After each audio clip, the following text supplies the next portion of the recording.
여러분 안녕하십니까? 11월 11일 토요일 MBN 뉴스와이드 시작하겠습니다. 네, 남현희 전청조 씨의 사기 공모 의혹과 함께 가수 지드래곤의 마약 투약 의혹 조사까지 두 분과 함께 짚어보겠습니다. 이웅혁 건국대 경찰학과 교수, 전지현 변호사 모셨습니다. 어서 오세요. 안녕하십니까?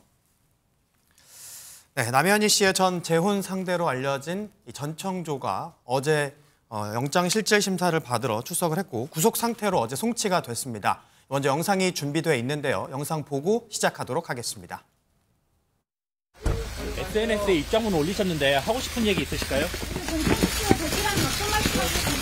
출국 금지 사실 알고 계셨나요? 네, 남현희 씨 오늘 대질 조사에서 어떤 말씀 나누셨는지. 억울한 점 있으세요? 사기 공범 아니라는 입장 그대로이십니까? 전청조 씨가 학부모들한테 접근한 거 알고 계셨어요? 오늘 전청조 씨 휴대전화랑 노트북 경찰에 제출하셨나요? 남현희 씨와 공모한 게 맞습니까? 아니면 혼자 범행 계획 세우신 거예요? 피해자분들께 죄송합니다. 펜싱협회 후원은 남현희 씨가 제안한 겁니까? 죄송합니다. 남 씨가 지금 본인 거짓말하고 계시다는데 이에 대해서 입장 있으실까요? 남 씨 주장 중에 제일 반박하고 피해자에게 잠시만요.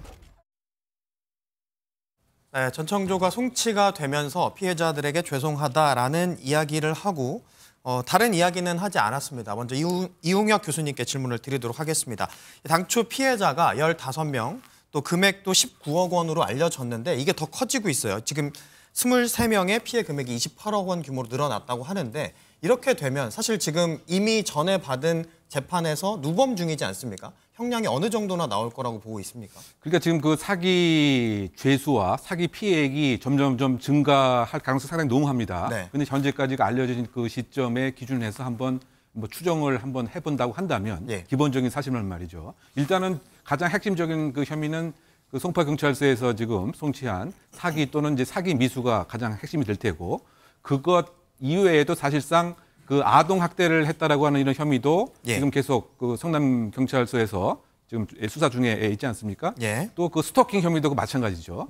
그뿐만이 아니고 아직 수사에 착수한 것 같지는 않지만 지금 이 신분증을 위조했다고 한다면 이것도 역시 이제 공문서 위조의 또 혐의도 있을 테고요. 네, 예. 이게 상당히 이 범죄의 수 자체가 지금 수 개의 이제 죄에 해당이 되는데 일단 사기 가액이 지금 5억 원 이상인 것은 이제 분명합니다.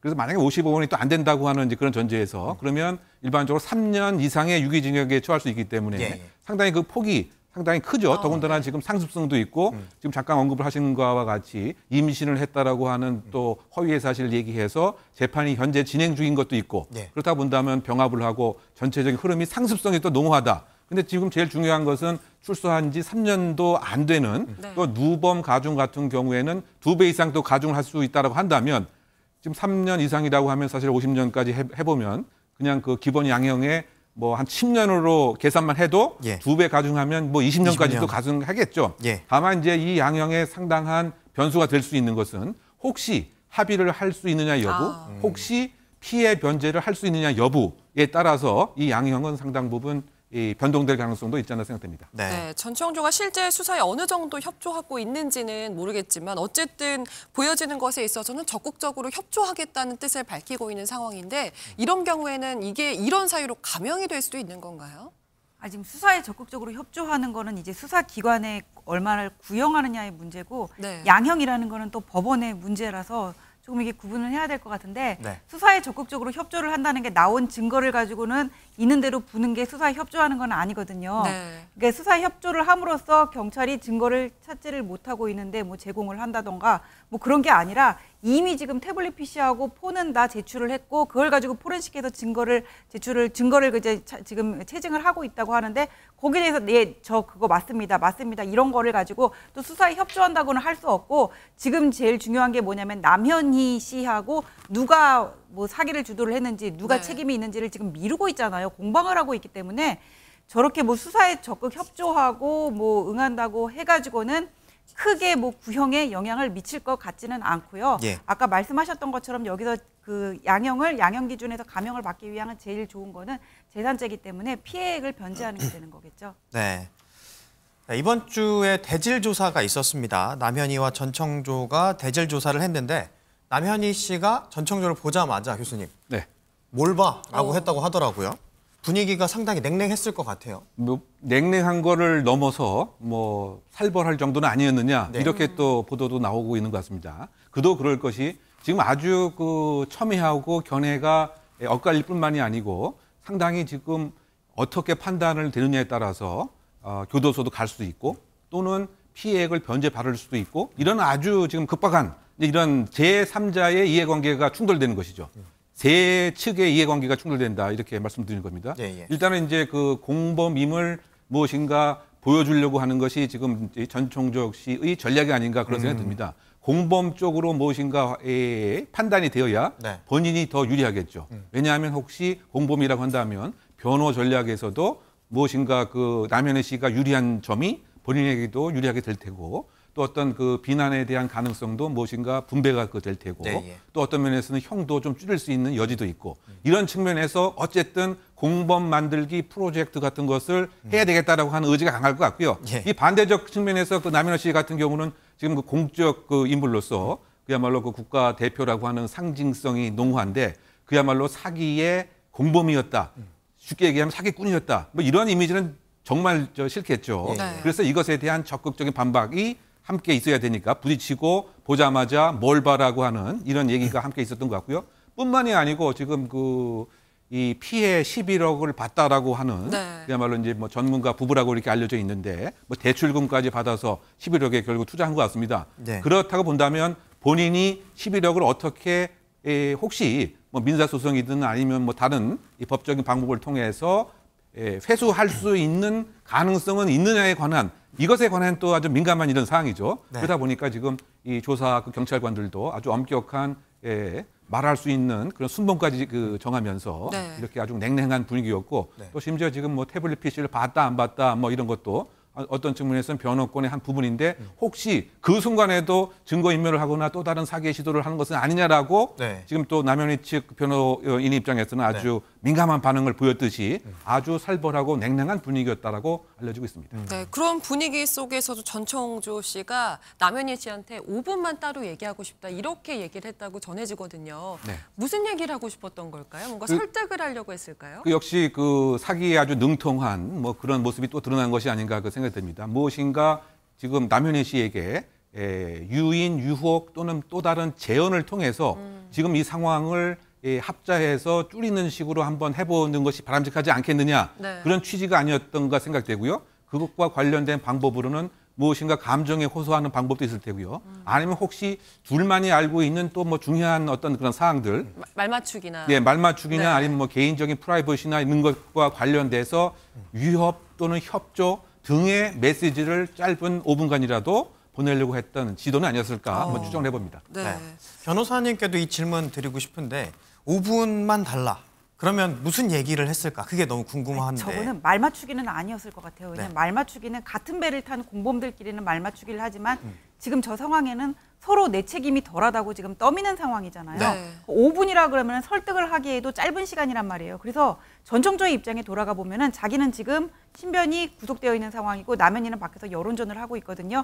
자기 얘기를 어떻게 하는지는 아마 전에 들었을 수가 있어요. 변호인 접견 같은 거를 통해서. 그래서 네. 뭔가 둘만이 알고 있는 그런 얘기를 하면서 그런 식으로 계속하면은 나도 이 얘기를 할 수밖에 없다는 식의 예를 들면 그 제 생각이지만은 하면서 뭐 세기를 받거나 일종의 협박 아닌 협박을 하려고 들지 않았을까 저는 그런 생각이 듭니다. 네. 한편 남현희 씨는 2차 경찰 출석을 앞두고 SNS를 통해서 정말 격정적인 입장문을 내기도 했습니다. 이거를 단순한 신경 토로로 봐야 할까요? 아니면 어떤 전략이 있다고 봐야 할까요? 그러니까 본인의 그 입장에서는 지금 국가대표라고 하는 그야말로 그 상징적 공적 인물인데 신빙성, 본인의 진술에 대한 신빙성을 더 획득하고 싶은 감정적 호소가 아닌가 이런 생각이 듭니다. 그 방법으로는 지금 그 전청조 씨가 그 얘기했던 세세한 몇 가지 그 방법들, 네. 뭐 렌트비를 대신 내줬다든가 또는 뭐 카드 빚을 뭐 조금 대여를 해줬다든가 뭐 조카한테 뭐 일정한 용돈을 줬다든가 사실 이것도 실질적으로 다 준 것이 아니고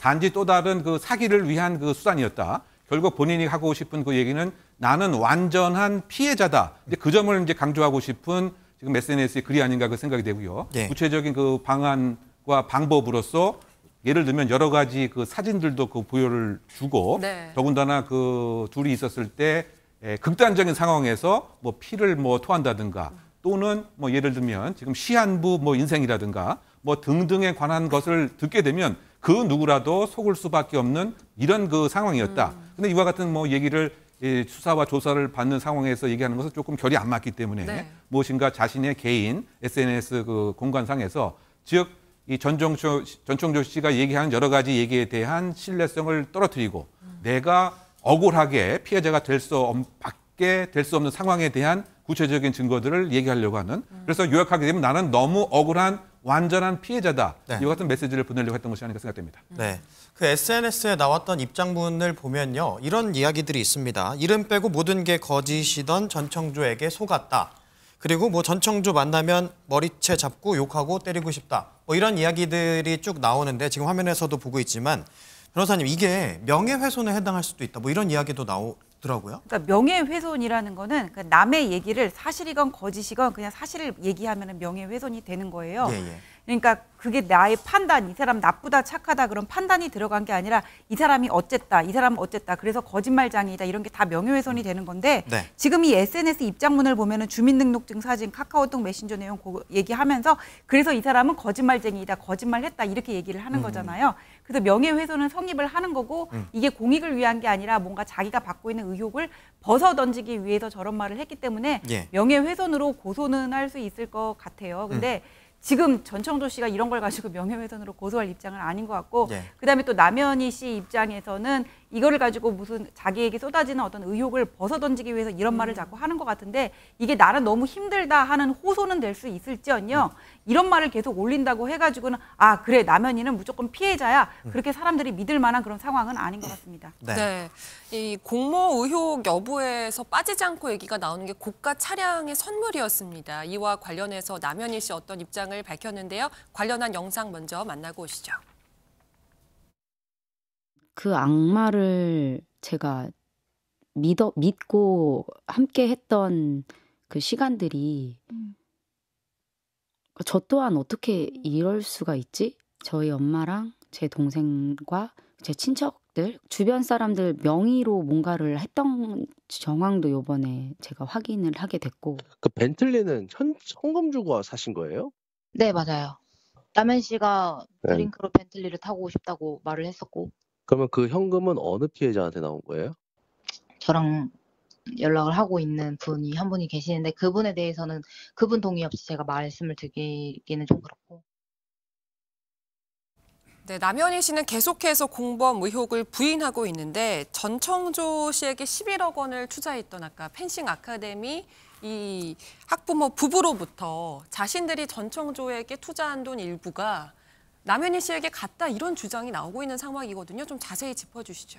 일단 그 핵심 결론은 이 보도 등에 의하면 경제적 공동체 관계가 아니었던가 소위 말해서 그 남현희 씨와 전청조 씨가 네. 왜냐하면 자금의 흐름을 쭉 추적을 해봤더니 최종 종착지는 남현희 씨 계좌였다. 일단 이것이 이제 요약된 그 내용인데요. 네네. 지금 그 피해자 그 A 씨 그 부부가 이른바 그 비상장 주식에 투자를 하게 되면 거금을 벌 수 있다라고 하는 것에 현혹이 그 돼서 5차례 만났고 또 그 3차례는 이 남 씨와 전청조 씨가 함께 있는 네. 이런 상태였기 때문에 그 남현희 씨도 이와 같은 투자에 관한 사실을 알고 있었고 그래서 전청조 씨 차명 계좌로 5억 원이 입금이 됐고 5번에 걸쳐서 네. 네. 그중에서 3억 3천만 원은 벤틀리를 사용한 대금으로 지금 증명이 되는 것이고요. 네. 또 나머지 그 한 1억 5천만 원은 지금 그 남현희 씨의 대출과 관련된 변제와 관련된 것으로 쓰였다. 그래서 본다면 벌써 그 4억 7천만 원 가량이 남현희 계좌로 입금이 되었고 남현희 씨가 사용이 되게 된 뭐 이런 한 덩어리가 또 있고요. 이 이외에도 전청조 씨의 지인의 계좌를 그 통해서 네. 3억 5천만 원 또 9천만 원도 지금 남현희 씨 계좌로 입금이 된 것입니다. 네. 이 두 가지를 다 합쳐서 일단 요 사항만 정리하면 무려 9억 1천만 원이 사실상 이 입금이 된 것이다. 네. 그렇다고 본다면 외관상 자금의 흐름으로 그 봤을 때 남현희 씨가 무엇인가 이 상황을 알고 있거나 적어도 알았을 가능성이 있거나 알면서도 혹시 방조한 것은 아니냐라고 하는 외관을 가질 수 있는 내용이 지금 또다시 녹취를 통해서 알려진 사항입니다. 네, 피해 학부모는 일단 자기가 전청조에게 투자금을 보낸 당일에 그 3억 3천이 갔다. 그리고 그 투자 얘기를 한 공간 안에 남현희 씨도 있었기 때문에 이 투자와 관련해서 모를 수가 없었다라는 주장을 하고 있고 남현희 씨는 계속해서 그 돈이 그 돈인지 몰랐다. 이렇게 얘기하고 있는데 이게 어느 쪽 얘기가 더 신빙성이 있다고 보세요? 그리고 양재가 지금 그 부딪히는 거죠. 어쨌든 외관은 그 계좌 이체가 분명히 이루어진 것은 그 맞습니다. 그런데 그 남현희 씨 그 주장은 아니 그것은 단순한 뭐랄까요 물량 공세로서만 나는 뭐 안 것도 느꼈지. 아니고 느낀 것도 아니고 난 그냥 그야말로 재벌 3세이기 때문에 워낙 그 정도 돈 쓸 수 그렇죠. 있다고 생각했다. 그리고 또 나에 대한 어떤 애정의 그 뭐 표현이라든가 뭐 그런 것에만 알았을 뿐이지 피해자로부터 이 자금의 원천이 시작된 것은 전혀 몰랐다라고 하는 이제 그 입장인 것 같고요. 지금 그 피해자 그 A 씨의 그 입장에서는 아니 돈 세는 모습도 사실 있었고 그 장소에 함께 있었고 분명히 그와 같은 사실을 알고 있었기 때문에 이것은 공범임이 분명하다. 이렇게 두 입장이 지금 부딪히는 상황입니다. 네. 변호사님, 피해자는 어쨌든 그거에 대해서 같이 있었다. 그 상황에 투자할 때 같이 있었다. 그리고 뭐 사실 돈은 어떻게 입금 받았는지 모를 순 있을 것 같아요. 남현희 씨 같은 경우에는. 네. 그런데 그렇다면 그런 주장만으로 이 공범 의혹을 벗을 수 있는지 아니면 경제적 공동체에서 벗어나려면 남 씨 같은 경우는 어떻게 이야기를 하는 게 좋을지. 먼저 출처를 몰랐다는 것만으로 의혹에서 벗어날 수 있는지 네. 이걸 못 벗어나는 거죠. 왜냐하면 벤틀리 받고 내가 명품 가방 받고 했는데 난 이거 받기 싫어 했는데 억지로 선물이라고 주더라. 이 얘기랑 똑같은 거잖아요. 그쵸. 어차피 그 계좌로 갔단 말이에요. 그것도 수천만 원의 돈도 아니고 수억 원이. 그런데 아무리 재벌이고 결혼하기 전 사이라고 하더라도 첫 번째 이렇게 수많은 돈이 수억여 돈이 가는 거는 이례적이란 말이에요. 그다음에 두 번째 그 11억 보낸 학부모들이요. 투자 권유할 때 남현희 씨 그 자리에 있었어요. 본인은 못 들었다고 하지만 그 자리에 있었고 그다음에 또 남현희 씨가 그다음에 뭐라 그랬냐면은 그다음에 뭐 내가 그 금고에 있는 뭐 현금 이렇게 봤는데 그 전청조 가지고 있는 돈 봤는데 그 돈은 아니더라. 그 받은 돈은 아니더라 했는데 그게 현금에 발이 달려 있는 것도 아니고 그게 그 돈인지 어떻게 알아요? 이런 일도 있었거든요. 그렇기 때문에 여러 가지 이런 그 이례적인 일들이 일어나고 그다음에 차명 계좌 통해서 남현희 계좌로 그 돈이 들어가고 벤틀리 대금 갚은 날이 아까 말씀하셨던 것처럼 피해 부모가 그 돈을 보낸 같은 날이거든요. 같은 날. 같이 이루어졌으니까는 한 단계 거쳐가지고 그냥 쓰리 쿠션으로 그냥 간 거나 마찬가지가 됐단 말이에요.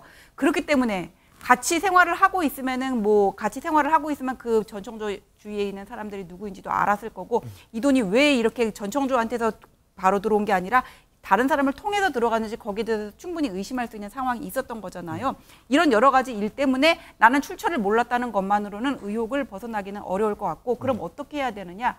어차피 무죄 추정 입증이고 입증 책임은 수사기관이 있기 때문에 남현희 측에서 나는 뭐 무죄이다.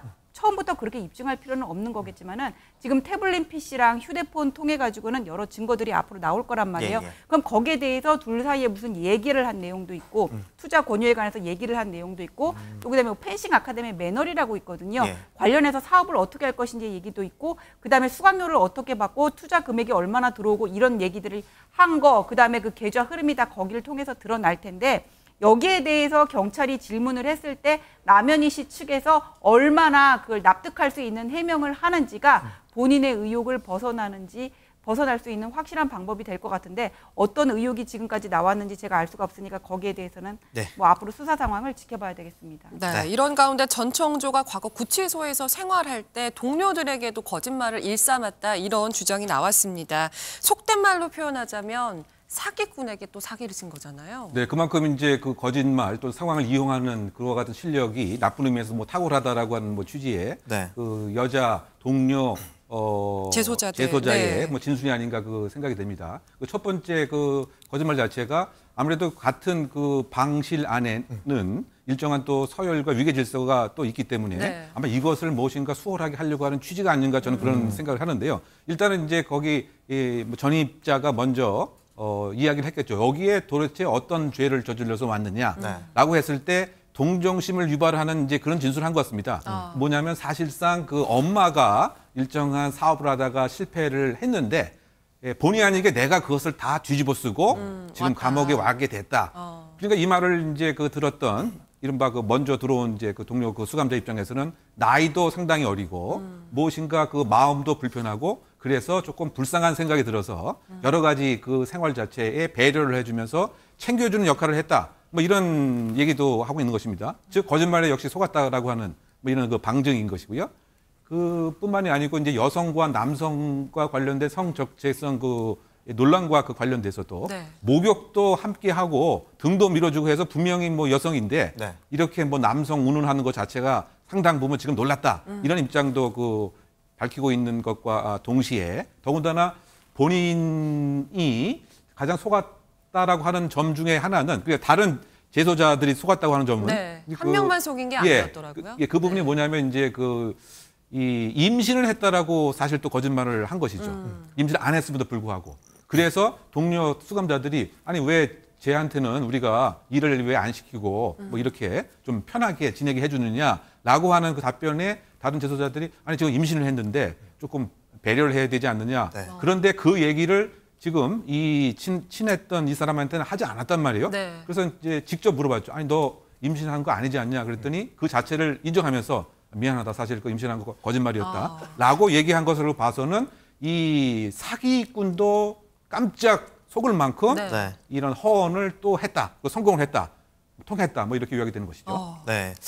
이 불안해서 이렇게 사기를 칠 수 있을까 뭐 이런 생각도 들긴 하는데 이런 가운데 또 제2의 전청조가 울산에 나타났다 뭐 이런 이야기가 이번 주에 또 나왔습니다. 이 부유층 행세를 한 40대 여성이요. 7명에게 30억 원을 편취했다 이런 사실이 나왔어요, 변호사님. 네. 이런 사실 사기가 많이 나오나요? 현실적으로? 아니면 일단 이 내용을 먼저 설명을 해주시고 좀 어떤지, 실황은 어떤지 좀 설명을 해주시죠.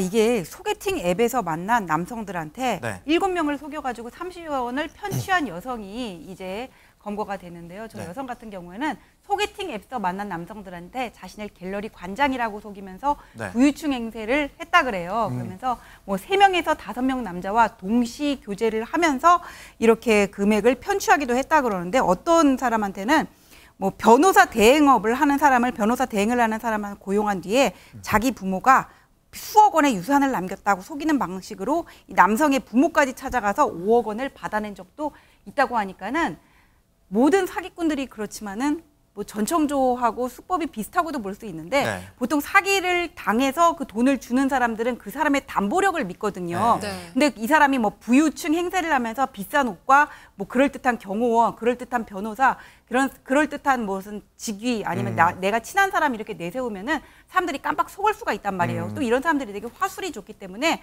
우리가 이렇게 팔짱 끼고 보면 왜 속아 하지만은 먼저 인간관계로 접근한 다음에 거기다 소개팅 앱 같은 사람들은 뭔가 만남이 필요한 사람들이 접속을 하는 데잖아요. 네. 그런 외로운 마음을 속여가지고는 그거를 충족시켜 주긴 다음에 사랑하는 사이다. 그다음에 규정 짓고 다가서면은 속수무책으로 당할 수밖에 없는 게 또 어떤 인간의 네. 어떤 그 약한 심리가 아닌가 그런 생각이 듭니다. 근데 요즘 데이팅 앱을 통해서 좀 사람을 만나는 경우가 많아지면서 이런 사기 사건도 실제로 늘고 있는 추세인가 봐요, 교수님. 네, 이른바 이제 그 로맨스 캠에 좀 변형된 형태가 아닌가 뭐 이런 생각이 듭니다. 네. 뭐 중년 남성 또는 그 데이팅을 할 수 있는 그 앱을 통해서 그렇다 본다면 익명성 속에 숨어서 도대체 어떤 사람인지 잘 알 수가 없죠. 네. 그러면은 일단은 지금 그 정서적인 면에 무엇인가 파고 들어가서 뭐 결혼 상대니까 일정한 투자를 해도 결국은 마음이 맞게 되면 함께 살게 되면 결국 나에게 돈이 뭐 그대로 있는 것이 아닌가 뭐 이런 또 착각을 하게끔 만드는 뭐 이런 방법이 지금 있다 보니까 지금 사기가 이것을 이용해서 지금 빈발하고 있다고 봐야 될 것 같고요. 네. 그 방법도 상당히 지금 그 교묘합니다. 우리 그 전 변호사가 잘 설명을 하시긴 했습니다만 다른 이 배역까지 동원을 사실 한 거죠. 네. 아까 이제 그 사례 같은 경우에. 그래서 극단적인 선택까지 했습니다. 왜냐하면 그 40대 여성 말씀이죠. 40대 아까 그 여성. 그것도 네. 결국은 이제 그 앱을 통해서 이제 만난 그 이제 네, 사례인데. 남성에 대해서. 그러니까 자기가 1인 다역을 하면서 결국 마치 이제 친정 엄마인 척, 친정 가족인 척 뭐 얘기를 하는 거죠. 아니 지금 나는 이렇게 그 교대 근무를 하고 밤에도 일을 하고 이러한 남자한테는 딸을 줄 수가 없다. 네. 그래서 퇴직을 하라. 왜 퇴직을 하라고 요구하느냐? 퇴직금을 가로채기 위해서였죠. 그래서 퇴직금도 이제 그 가로치게 당했고요. 그리고 아까 그 변호사 대역도 신부름센터에서 고용한 사람입니다. 그러니까 상속세를 내기 위해서 그래서 또 5억 원을 편취하게 되는. 네. 그러니까 상당히 그 뭐 나쁜 의미에서 뭐 창의로운 방법을 쓴 것인데. 네. 그리고 이것도 제3자한테 그러니까 지금 동시에 5, 6명 사귀지 않습니까? 그러면 지금 돈을 좀 빌렸으니까 그걸 갚아야 되니까 네. 지금 새로 사귀는 남자들한테 돈을 이른바 그 앞당겨서 빼서 돌려막기처럼. 돌려막기식으로 네. 사실은 이제 후순위에게 제공을 하게 되는 막 이런 네. 그 상태가 시작이 결국은 이제 그 만남 앱부터 그 시작이 되었다. 그래서 이른바 그 로맨스 캠의 어쨌든 공허한 정서를 파고드는 이러한 그 사기 범죄들이 새롭게 지금 등장하고 있는 것이 아닌가 생각됩니다. 네. 사실 근데 의아한 부분, 뭐 전청조 건도 있고 지금 이 사건 같은 경우도 그렇고 왜 이렇게 넘어가는지 객관적으로 어떤 걸 봤을 보고, 때는 네.